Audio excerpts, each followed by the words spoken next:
Mengenal Khulafaur Rasyidin. Sejarah perjalanan hidup Khalifah pertama Abu Bakar As-Siddiq. Part 8. Ya Sayyidi ya Rasulullah ya man lahu jahu indallah. Tulaiha bin Khuwailid dari Bani Asad tiba-tiba mendakwahkan dirinya sebagai nabi.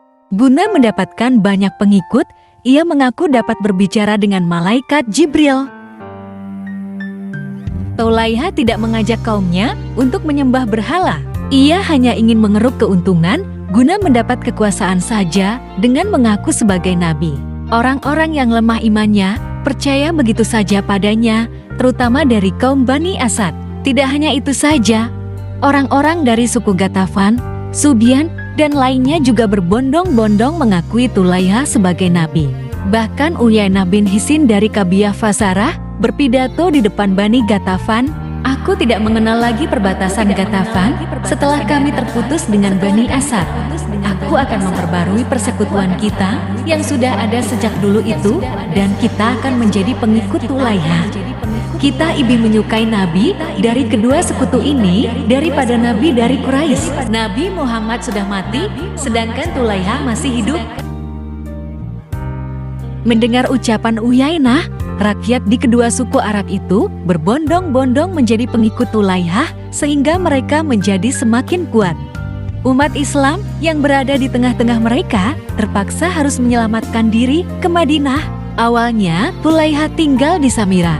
Kemudian ia pindah ke Buzahah, tempat yang menurutnya lebih kuat. Karena kabilah-kabilah di sana telah menyatakan pemurtadan dan melawan terhadap kekuasaan Madinah. Sehingga di sana Tulaiha membangun kekuatan bersenjata yang tangguh. Melihat hal tersebut, Abu Bakar tidak tinggal diam. Mengingat Tulaiha bukan saja menyesatkan akidah orang, tapi juga mengancam keselamatan jiwa kaum muslimin. Sebagai seorang khalifah, ia segera menindak tegas apa yang dilakukan Tulaiha. Dengan segera mempersiapkan pasukan muslimin untuk menghancurkan kesesatannya dan mengajak kembali orang-orang untuk masuk Islam. Begitu juga dengan Tulaiha yang juga mempersiapkan pasukannya untuk melawan pasukan yang dikirim oleh Abu Bakar. Namun sebelum pertempuran itu terjadi, ada kabilah yang melepaskan diri dari persekutuan dengan Tulaiha. Mereka adalah dari kabilah Tayy.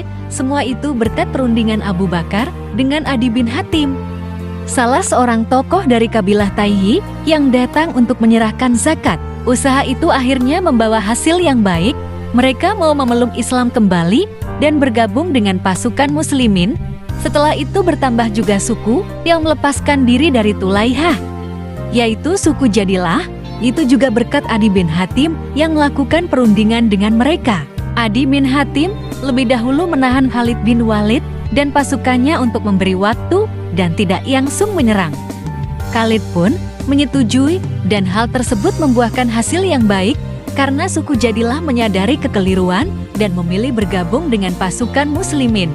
Meskipun pasukan Tulaiha mulai berkurang, namun ia tetap melanjutkan konfrontasi terhadap kaum muslimin.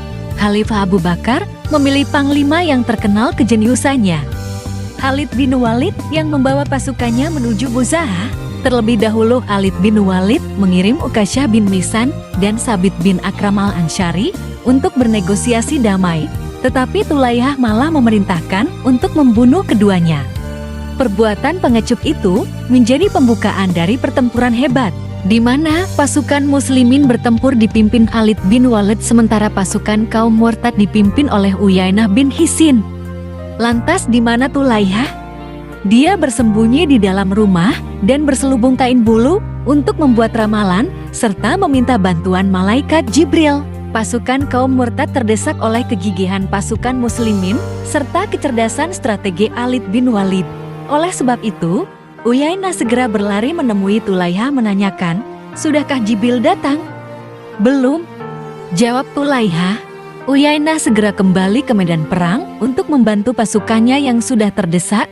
Pertempuran semakin berkobar-kobar, semangat kaum muslimin begitu luar biasa. Melihat hal tersebut, Uyainah kembali kepada Tulaiha dan bertanya lagi, "Bagaimana? Jibril sudah datang?" "Belum juga," jawab Tulaihah. Uyainah mulai kesal mendengar jawaban tersebut. "Sampai kapan? Sudah cukup lama kita menunggu." Ia pun kembali ke medan perang, namun pasukannya sudah mulai terkepung oleh pasukan berkuda Khalid bin Walid. Uyainah mulai gentar. Dalam situasi yang kalang kabut itu, ia kembali lagi kepada Tulaihah untuk menanyakan hal yang sama. "Sudah datangkah Jibril?" "Ya, sudah," jawab Tulaihah. "Apa katanya?" tanya Uyainah. "Dia berkata kepadaku, kau punya pasukan unta seperti pasukannya dan sebuah cerita yang tak terlupakan." Uyainah sangat marah mendengar jawaban Tulaihah yang tidak bermanfaat sama sekali.